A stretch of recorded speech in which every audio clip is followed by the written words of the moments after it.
Pregar depois desse louvor não é fácil, né? Já estava querendo pular, já estava querendo ir. Muito bom, muito especial estar com esses irmãos aqui. Vocês viram, tem gente nova no louvor. Muito especial todos os irmãos que estão colaborando com esse ministério muito maravilhoso que Deus tem feito no nosso meio. E eu quero saudar em especial as mães que estão assistindo e dizer que vocês são especiais para nós.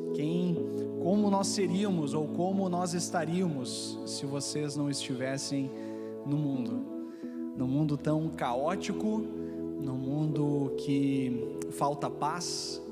A gente tem as mães que perseveram, que lutam, que cuidam, que zelam pelas nossas vidas. Obrigado pela vida de vocês. Eu quero compartilhar uma palavra com toda a igreja, uma palavra que não tem a ver somente com a mãe, mas tem a ver com a família. Deus me conduziu a refletir um pouco sobre como podemos construir relacionamentos saudáveis, duradouros em meio à pandemia. Eu creio que a pandemia, ela tem sido um grande desafio para os nossos relacionamentos familiares. A pandemia tem gerado um grande desafio para a gente desenvolver relacionamentos que sejam baseados no companheirismo, no respeito, no cuidado, na certeza de companheirismo e compromisso mútuo em torno de um só propósito. E é um pouco sobre isso que eu quero compartilhar com você. E eu quero, antes de começar a refletir, eu quero trazer uma palavra que se encontra em Ruth capítulo 1, versos 1 a 5. A palavra do Senhor diz assim: na época dos juízes houve fome na terra. Um homem de Belém de Judá com a mulher e 2 filhos foi viver em algum tempo nas terras de Moabe. O homem chamava-se Elimeleque, sua mulher Noemi e seus 2 filhos Malom e Quilion. Eram efrateus de Belém de Judá. Chegaram a Moabe e lá ficaram. Morreu Elimeleque, marido de Noemi, e ela ficou sozinha com os seus 2 filhos. Eles se casaram com mulheres moabitas, uma chamada Orfa e a outra Ruth, depois de terem morado lá por quase 10 anos. Morreram também Malom e Quilion, e Noemi ficou sozinha, sem os 2 filhos e sem o marido. Sem os 2 filhos e sem o marido. Essa é um pouquinho da história de Ruth. A história de Ruth é uma história muito linda e mostra algo muito especial para dentro das nossas famílias que eu quero trazer para vocês nessa noite. Ruth, ela portanto era uma moabita. Ruth, ela fazia parte desse povo na qual Noemi, seu esposo Elimeleque, foi morar. E lá nesse lugar, seus filhos, primeiro ela perdeu o seu esposo e depois os seus filhos casaram com Orfa e com Ruth, e depois de terem ficado casados durante um tempo, também os filhos vieram a falecer, e aí ela ficou numa situação complicadíssima, sozinha com as suas noras. E antes de prosseguir para a história adiante, eu preciso fazer uma aproximação desse texto. Eu não posso simplesmente tirar implicações para nós, sem olhar o que isso representava e os equívocos que muitas pessoas têm feito ao olhar para o Antigo Testamento ou para refletir sobre família no contexto bíblico. Noemi estava nessa situação muito complicada com as suas noras, e a Bíblia, ela mostra, e nesse texto de Ruth, ao longo da história de Ruth, mostra pelo menos 2 coisas que nós devemos nos aproximar e tentar entender na sua época. A primeira delas é que Boaz, que era parente de Noemi, quando viu Ruth catando espigas numa lavoura, tentando sustento para ela e para sua sogra Noemi, Boaz olha para Noemi e pergunta para uma pessoa: a quem Ruth pertence? A primeira aproximação desse texto é entender que naquela época do povo de Israel, a mulher era vista como uma propriedade. A mulher era vista como alguém que pertencia a algum homem, porque a mulher viúva, ela não tinha como se sustentar. E ela se tornava uma pessoa que passava por miséria, passava por necessidade. Ela precisava de um homem que a sustentasse. E essa é uma situação que está no pano de fundo da história de Ruth. O segundo aspecto que é muito estranho para a nossa cultura é a palavra resgatador. Noemi dá um conselho para Ruth, para ela conhecer Boaz, que era um parente de Noemi, para que Boaz fosse o resgatador de Ruth. E isso é muito esquisito para a nossa cultura, mas na época do povo de Israel existia alguma forma de justiça, que quando uma mulher se tornava viúva, então um irmão ou um parente mais próximo casaria com ela, lhe daria descendência e cuidaria dela ao longo da sua história. Infelizmente, queridos, a compreensão da mulher nos nossos dias, ela é permeada por um sistema extremamente machista. É estranho o que eu estou falando? Vamos dar uma olhada no Brasil e a gente vai perceber, por exemplo, eu vou dar 3 exemplos muito simples. Em 1932, no Brasil, as mulheres começaram a ter alguma proximidade com a vida pública. As mulheres casadas pediam autorização para os seus maridos para votar. 1932. Em 1934, as mulheres votavam se quisessem. E em 46, o voto se tornou obrigatório. Ontem, né? Quando a gente pensa no século XX, que as mulheres começaram a se aproximar da vida pública. Quando a gente pensa hoje, isso parece ser absurdo, mas isso reflete uma cultura. E os direitos das mulheres gradativamente são constituídos a partir dos direitos humanos, a partir de 1948, mas quando a gente olha para o Brasil, somente em 2006 foi criada uma lei chamada Maria da Penha, onde cuidava das mulheres que sofriam violência doméstica. Por quê? Qual é a frase da nossa cultura? Em problema, em briga de homem e mulher, não se mete a colher. Então o homem poderia bater na mulher e a gente não se metia. 2006, século 21.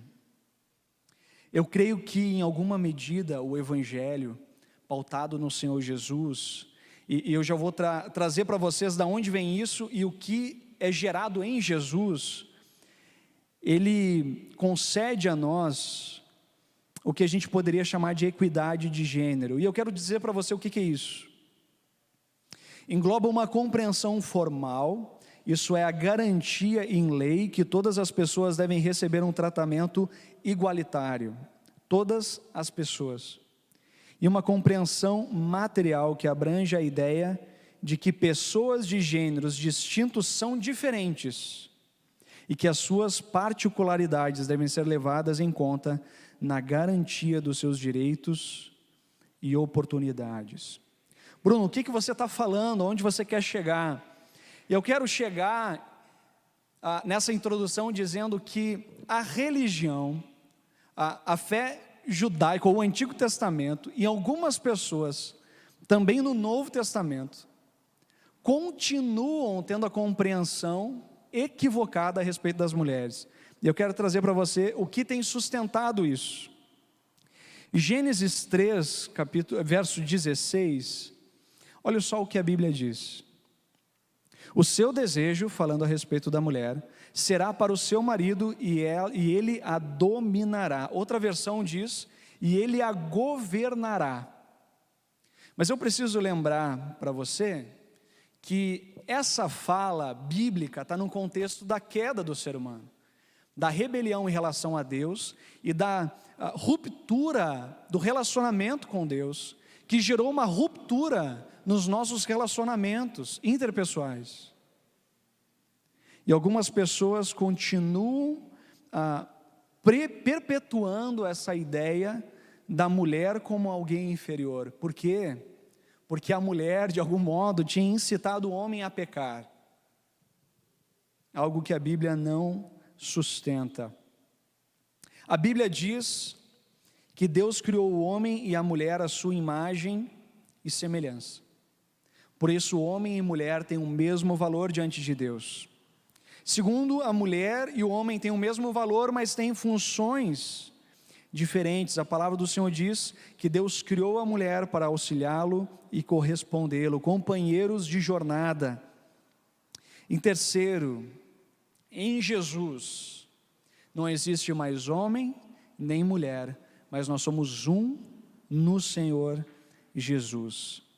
A palavra do apóstolo Paulo diz: todos vocês são filhos de Deus mediante a fé em Cristo Jesus. Pois os que em Cristo foram batizados, de Cristo se revestiram. Não há judeu nem grego, escravo nem livre, homem ou mulher, pois todos são um em Cristo. Por isso, nos aproximando do texto de Ruth, o seu resgatador, mulher, é Jesus. Jesus, e coloca no status de filha preciosa de Deus, alguém com imensurável valor. O teu status, homem, diante de Deus é de submissão e plena obediência a esse Senhor que te chama, que é Jesus. Quando ambos estão em Jesus, existe uma equidade no relacionamento. Pastor Jackson usa uma frase muito bonita, que eu quero repetir para os irmãos. Ele diz que dois instrumentos afinados pelo mesmo diapasão estão afinados entre si. Quando duas pessoas, elas estão se relacionando com Deus, elas conseguem se submeter um ao outro. Quando elas estão em obediência ao Senhor, elas encontram a sua verdadeira identidade e valor. E, portanto, a competição entre os gêneros, a briga de poder, isso já não cabe mais, porque ambos estamos submissos ao senhorio de Jesus. E eu quero, portanto, a partir desse texto de Ruth, com essa aproximação do texto e dissipando essas estranhezas em relação ao que vem no texto de Ruth, eu quero trazer como podemos construir relacionamentos saudáveis em meio à pandemia, tendo o desafio desse texto que nós encontramos em Ruth. Eu quero ler mais um trecho, capítulo 1 de Ruth, verso 16 e 17, mostra o diálogo de Ruth com Noemi. E esse diálogo, ela está inserido num contexto em que o marido de Noemi havia falecido e o marido de Orfa, sua nora, e o marido de Ruth também havia falecido. E, portanto, estavam as três conversando como elas vão solucionar aquela situação de possível miséria, de possível abandono. E Noemi, ela encontra uma solução. Ela diz para as duas: olha, a gente precisa voltar para a minha terra, porque lá a gente vai encontrar alguma forma de sustento. E elas vão para lá, concordam. E chega um momento em que Noemi diz para as duas: olha, acho melhor vocês voltarem para a terra de vocês, para que vocês encontrem um marido e vocês casem. Só que isso significava que Noemi ia ficar sozinha, Noemi ia passar necessidade, Noemi ia passar pela miséria. Nesse contexto, Orfa, por mais que doeu o coração dela, por mais que ela chorou fortemente por essa separação, ela acaba atendendo o conselho de Noemi e ela vai para a sua terra natal, que é Moabe. Mas Ruth permanece. E olha só o que Ruth diz. Ruth, porém, respondeu: não insistas comigo que te deixe e não mais acompanhe. Aonde fores irei, onde ficares ficarei. O teu povo será o meu povo, e o teu Deus será o meu Deus. Onde morreres, morrerei, e ali serei sepultada. Que o Senhor me castigue com todo rigor, se outra coisa que não a morte me separar de ti. Quando Noemi viu que Ruth estava de fato decidida a acompanhá-la, não insistiu mais. Essa foi a palavra que Ruth disse para Noemi. Que palavra preciosa.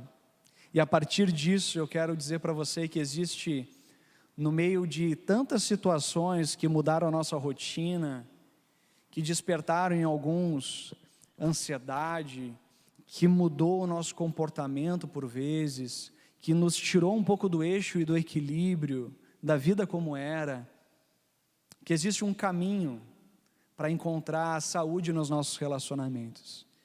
E para mim, a relação de Ruth e Noemi, uma relação, quem sabe, no mínimo inusitada dos nossos dias, de uma fidelidade tão grande de uma nora com a sogra.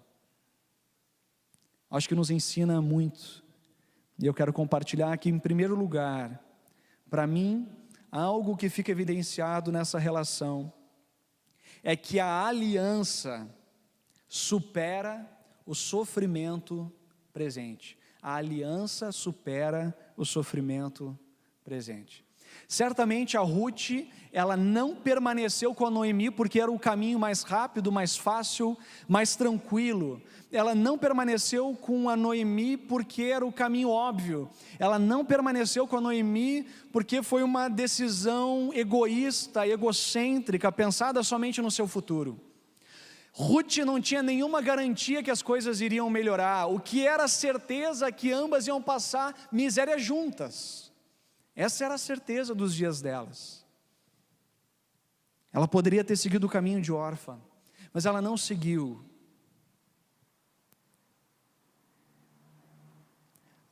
Uma frase no meu casamento, meu e da Lilian, ficou marcada no meu coração.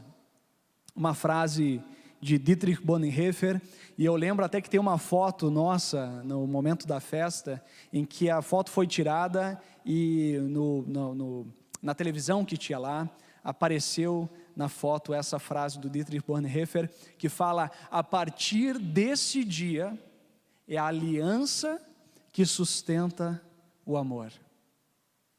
Essa é uma palavra que eu tenho carregado no meu coração. O que significa a aliança sustentar o amor? O amor, ele não é um sentimento. O amor não é um mero vontade de estar junto. O amor não é, hoje eu estou afim, amanhã não estou mais. O amor não é um lampejo afetivo que ora eu quero, ora eu não quero. O amor é, em essência, um compromisso de jornada.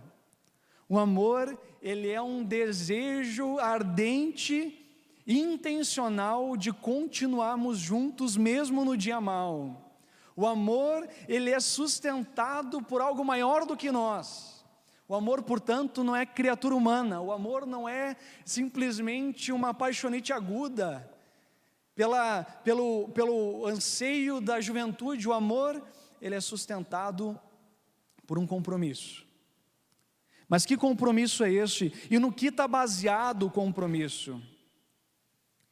Para mim, uma das coisas que me chama a atenção no compromisso é que o compromisso tem a ver com uma história pregressa existente. Quando eu penso na minha esposa, eu não penso em qualquer mulher. Eu penso na minha paixão da juventude. Eu penso em alguém que a gente está construindo a vida juntos.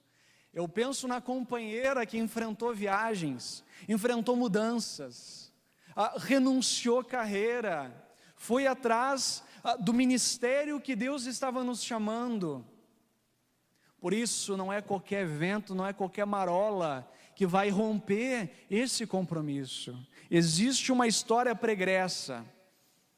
E para aquelas pessoas que vêm com frases da cultura como mulher, o mundo está cheio, se você está com dificuldade com essa, encontre outra. Desculpa, mas quando a gente olha para as Escrituras e quando eu comprovo a minha vida, existem muitas mulheres no mundo, mas existe apenas uma que é minha, a Lilian. E quando a gente olha para o casamento, quando você olha para o seu casamento, você deve pensar a mesma coisa. Olha, existem muitas mulheres, existe um mar de possibilidades. Não sei se você já pensou, se eu tivesse casado com outra pessoa, onde eu estaria, o que eu estaria fazendo, como eu estaria. O fato é que você está casado com a pessoa que você está casado, existe uma razão de ser. E existe uma história que você construiu com essa pessoa que traz significado. Viver com significado.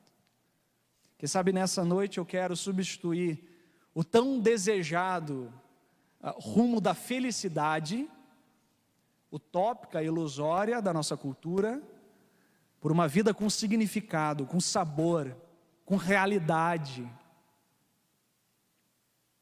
E quando eu penso em existência de história pregressa, eu certamente olho para Provérbios 5,18, que diz: alegre-se com a esposa da sua juventude.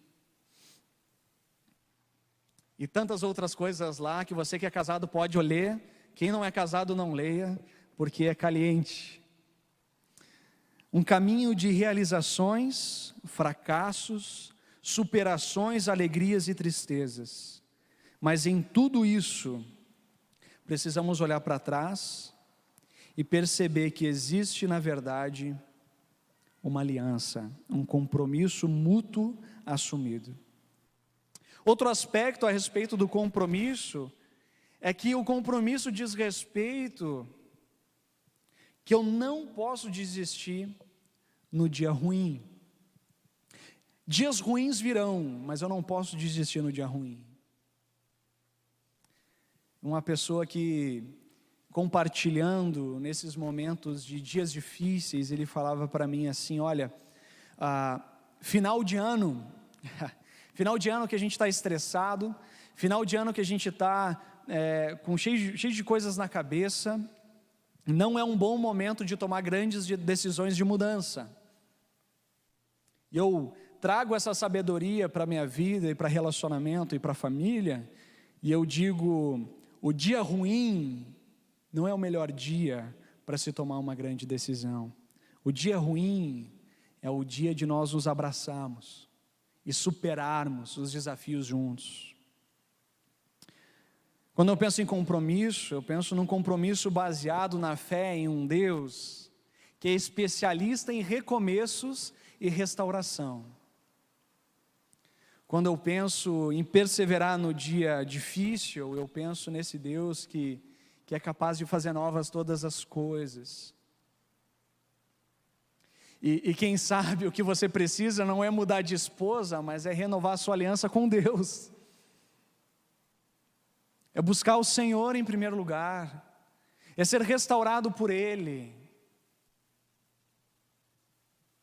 Segundo aspecto que eu consigo abstrair desse momento da vida de Ruth e Noemi, é que você só viverá algo incrível na sua vida e no seu relacionamento familiar, caso decidir perseverar no dia mau.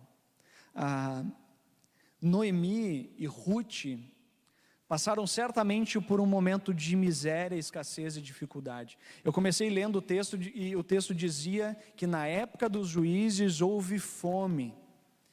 Era uma necessidade, era uma crise que eles passavam. Certamente, aquele momento era muito difícil. O que Ruth fez?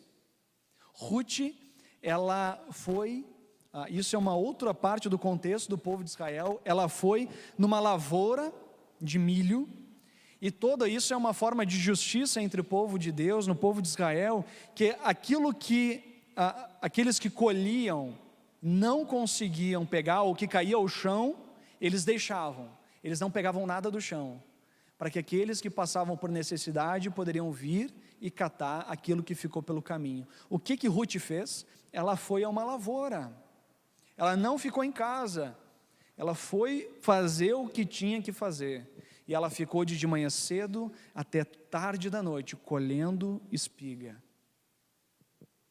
catando espiga, para que pudesse ter o sustento. Primeiro dia ela volta e ela traz para sua sogra, e ali elas têm alimento.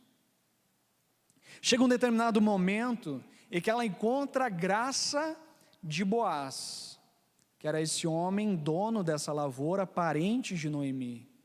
Ela se casa com Boaz, tem filho com Boaz, e a partir desse momento a sua vida está assegurada, e ela passa por uma estabilidade, ela e sua sogra Noemi. Ela poderia ter ido embora, mas ela não foi. Ela poderia ter desistido desse vínculo que hoje muitas vezes é frágil entre nora e sogra, tendo em vista que o filho de Noemi já era falecido, mas ela persistiu. Ela persistiu no dia mau, e ela pôde desfrutar do dia bom com a Noemi, sua sogra, com seu filho e com seu esposo. Você deve decidir perseverar no dia mau. Eu quero trazer uma reflexão que eu li do Ricardo Barbosa, que ele fala que é necessário no dia mau viver com sabedoria. E no texto de Efésios, a palavra do Senhor diz: como a gente vai viver com sabedoria? Remindo o tempo, porque os dias são maus. E aí Ricardo Barbosa diz o seguinte: remir o tempo é adquiri-lo de volta, uma vez que ele foi conquistado pela agenda dos dias maus. Remir o tempo não é administrar o nosso tempo de uma forma eficiente e produtiva. Não, remir o tempo é resgatá-lo daquilo que a agenda má tomou de nós. E certamente nós estamos ocupados por uma agenda dos dias maus, brigando por coisas periféricas, enquanto calamidades batem na nossa porta, violência e dor se multiplicam, desde o assassinato de crianças na cidade de Saudades, até a chacina de Jacarezinho no Rio de Janeiro. Vivemos, sem sombra de dúvida, em dias maus. Isso pode ocupar lugar no nosso coração, instaurar ali o medo e o desespero. Mas Barbosa continua e ele diz: remir o tempo é ser resgatado da percepção estreita e limitada da realidade dos dias maus, da opressão do medo e da incerteza. E olha só o que ele propõe, que é remir o tempo: é viver a partir da realidade que transcende o tempo cronológico dentro do qual vivemos. Ele conclui: fazemos parte de uma história muito maior do que a nossa existência finita. Em outras palavras, não só o dia mau não dura para sempre, como a nossa realidade, para quem crê, ela não se limita a essa vida. E uma coisa importante para quem quer ter uma família saudável e estruturada, é que necessariamente você precisa entender que nem tudo na vida você vai poder ter. Algumas pessoas, elas focam na carreira, e elas estudam para a carreira, e elas viajam para a carreira, e elas fazem conferência para a carreira, e elas só pensam na carreira. Ganham dinheiro, e esse dinheiro investe na carreira, e esse dinheiro busca para usufruir pessoalmente. Certamente vai ter muita dificuldade na família, porque não há possibilidade de ter tudo. Ou você equilibra carreira e família, ou você não pode ter família, só pode ter carreira. É uma questão de escolha, e é uma questão de superação das pressões sociais. Eu sei que as mulheres ao longo dos anos, elas foram superando barreiras sociais importantes, mas hoje, num contexto de centro urbano, uma mulher que decide, juntamente com o marido, que vai cuidar dos filhos, certamente no grupo das suas amigas, ela vai dizer: puxa vida, né? Já mudou o século. Você não vai pensar na sua carreira, seus filhos não são sua vida, mas existe tempo para tudo. E a verdadeira liberdade que o Evangelho nos dá é de escolha. É a liberdade que nós temos de, sim, sabe, a mulher, a esposa vai dizer: a minha carreira é importante e eu vou equilibrar junto com meu marido carreira e família. Amém por isso.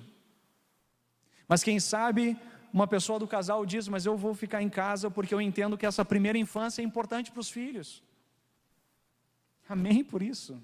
O Evangelho nos dá a liberdade de escolha para além das pressões sociais, sejam pressões sociais conservadoras, que a mulher precisa estar em casa, sejam as pressões sociais da vida urbana ou contemporânea, que tem a ver com a pressão que as mulheres precisam ter carreira e não depender de homem algum.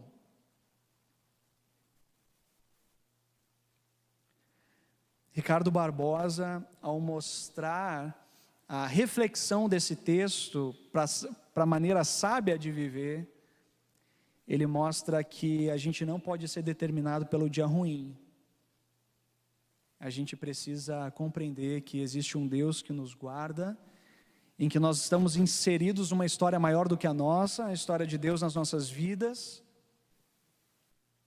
e que o dia ruim, ele não dura para sempre. Mas o dia bom também não dura para sempre. Por isso, persevera no compromisso estabelecido com essa pessoa que está ao teu lado. E não desiste dessa relação jamais.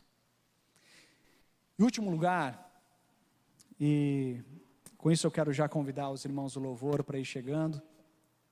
Último lugar, relacionamentos não são naturais, relacionamentos são construídos. Relacionamentos não são naturais, relacionamentos são construídos.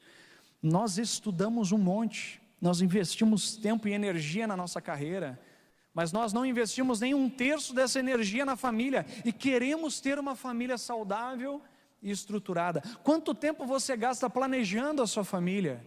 Quanto tempo você gasta com os seus filhos, intencionalmente investindo na vida deles?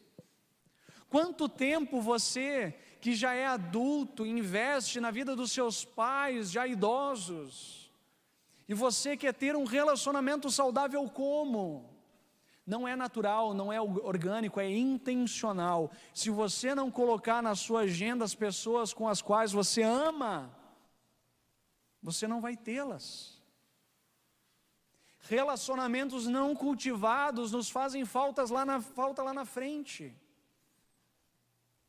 Porque nós somos lembrados, nós somos carregados, também na medida que nós cultivamos as pessoas que estão ao nosso entorno.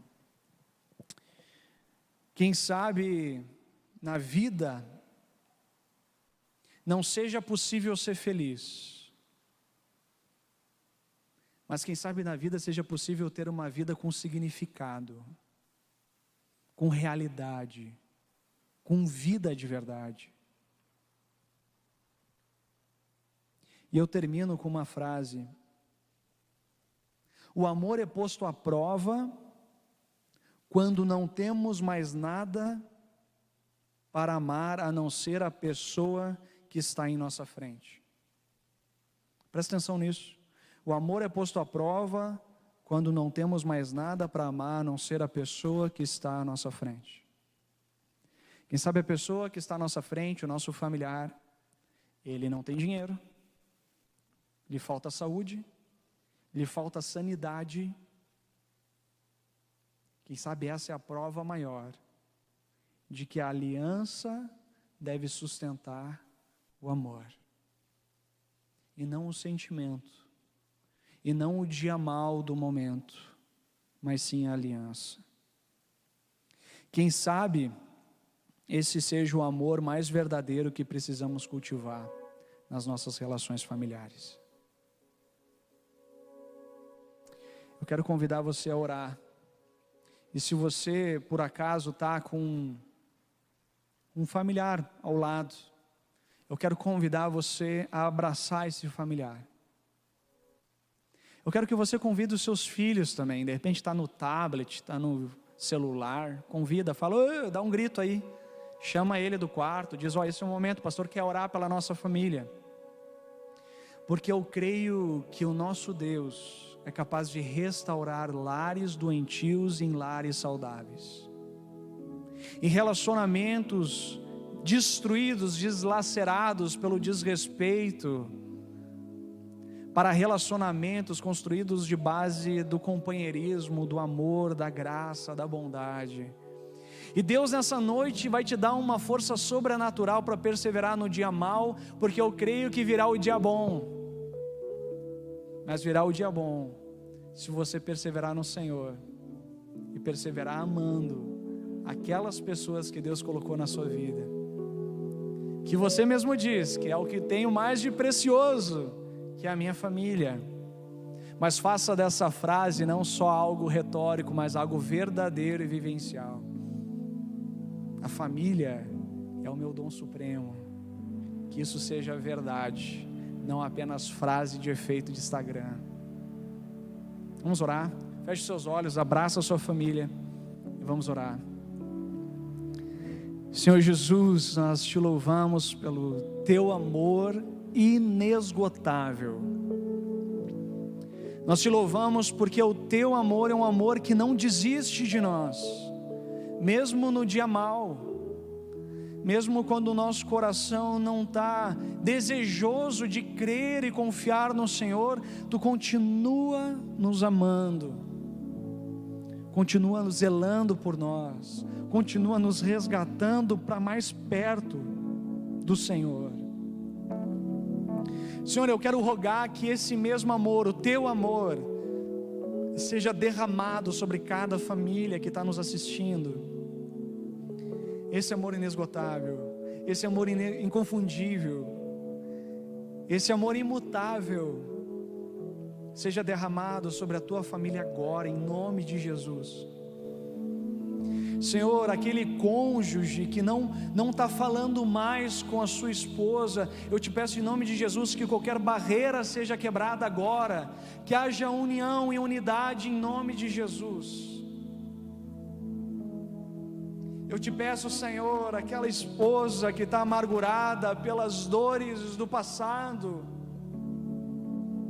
Pai, pelas aquelas situações, ó Deus, de falta de confiança, quem sabe de traição, seja lá como for,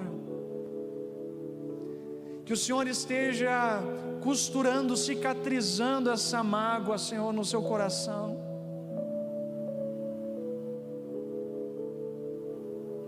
Pai, assim como Noemi, que dada a situação que ela estava vivendo, ela disse: mudem o meu nome de Noemi, que significa agradável, para Mara, que significa amarga. Que isso não aconteça nas nossas vidas e famílias, Pai, de situações que vão nos amargando, que vão tirando a alegria, que vão tirando o brilho, que vão tirando a existência, que vão tirando o significado, sobrando dois estranhos numa mesma casa, no mesmo teto. Eu te peço em nome de Jesus, Pai, aquelas pessoas e casais que quem sabe nem mais dormem juntos, eu te peço, essa noite vai ser uma noite especial, Pai, vai ser uma noite de reencontro, Senhor. A cama não mais vai ficar sozinha, mas vai ter dois que vão ser um, em nome de Jesus. Essa cama vai estar aquecida pela chama do teu amor.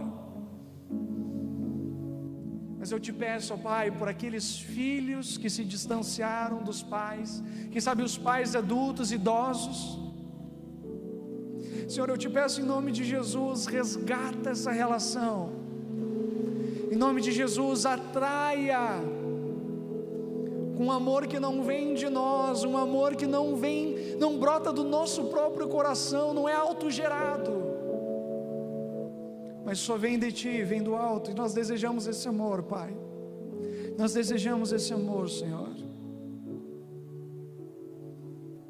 porque no final, Pai, nós sabemos que somos família. Ajuda-nos a ser família, já que o Senhor criou, Pai, essa unidade perfeita em Ti, e assuma novamente o controle, o trono das nossas famílias, porque nós queremos servir ao Senhor como família. E ao nos reencontrar com o Senhor, que o nosso coração reencontre a nossa amada, e que o coração do casal reencontre o coração dos filhos e os filhos dos pais, como a Tua palavra diz, que a vinda do Senhor Jesus converteria o coração dos pais aos filhos. Ah, Senhor, como nós desejamos isso, e nós queremos clamar isso em nome de Jesus. Amém.